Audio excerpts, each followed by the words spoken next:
ఉండేదే, పూలతో స్వాగతం ఇచ్చేదే బతుకమ్మ పండుగ. ఈ బతుకమ్మ పండుగకు బతుకు లేకుండా చేస్తున్నటువంటి పరిస్థితిని మనం చూస్తా ఉన్నాం ఇవాళ. వాస్తవంగా ఇంతకుముందు లక్ష్మక్క గారు చెప్పినట్లు ఈ పండుగకు కులం లేదు, ఈ పండుగకు మతం లేదు, ఈ పండుగకు అంటు లేదు, ముట్టు లేదు.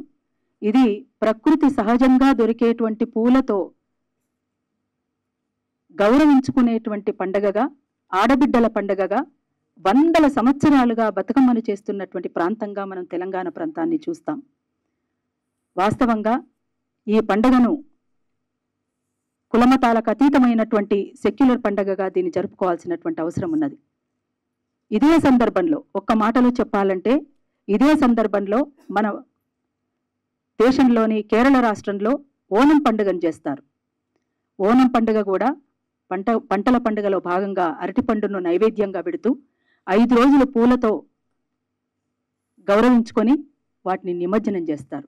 అట్లనే మన దగ్గర బొడ్డెమ్మలతో మొదలైనటువంటి ఈ పండుగ చిన్నపిల్లలు ఆడబిడ్డలతోటి, చిన్న ఆడబిడ్డలతోటి మొదలైనటువంటి బొడ్డెమ్మల పండుగతో మొదలైనటువంటి పండుగ బతుకమ్మలతో ముగుస్తుంది. మనందరికీ తెలిసిందే, ఇచ్చుకుంటినమ్మా వాయనం పుచ్చుకుంటినమ్మా వాయనం అంటూ నవధాన్యాలతోటి సత్తి ముద్ద కానీ, మలీద ముద్ద కానీ, అది ఏ రూపంలోనైనా కానీ ఎవరికి తోచిన పద్ధతుల్లో వాళ్ళు, కొంతమంది ఏమీ లేకపోతే పెసరపప్పు చక్కెర కూడా కలుపుకొని అక్కడికి చేరుకుంటారు, కష్టసుఖాలు పంచుకుంటారు.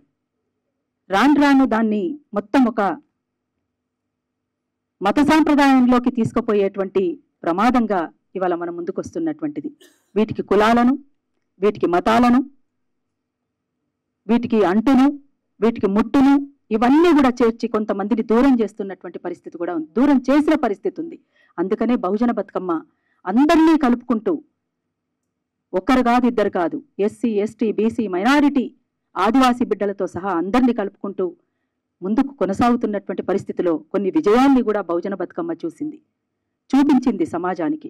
అయితే ఇవాళ ఉన్నటువంటి దేశ పరిస్థితులు, మనం ఒక్కసారి ప్రపంచ పరిస్థితులు కూడా మనం ఒక్కసారి మననం చేసుకుంటే, ఇవాళ వస్తున్నటువంటి ప్రకృతిలో వస్తున్నటువంటి మార్పులు ఎందుకు ఏమిటి అన్నటువంటిది ఇక్కడ ఉన్నటువంటి అందరికీ కూడా దాదాపుగా తెలిసినటువంటి విషయమే అయినప్పటికీ, కొంతమంది స్వార్థం కోసం, కొంతమంది స్వలాభాల వేటలో పరిగెడుతున్నటువంటి సందర్భంలో రేపటి తరానికి ఏ రకమైనటువంటి సమాజాన్ని అందించగలం, ఎటువంటి సమాజాన్ని అందించగలం?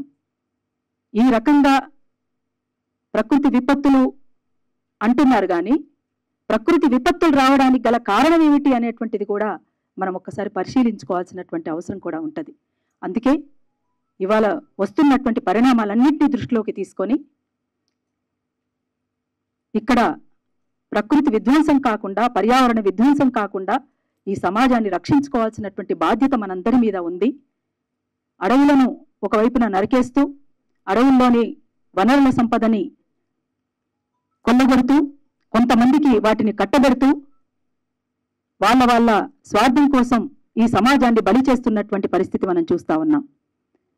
అసలు ఈనాటి తరమే కాదు, రేపటి తరం అసలు ఈనాటి తరానికి ఏముంది అనేటువంటిది ఒక ప్రశ్న.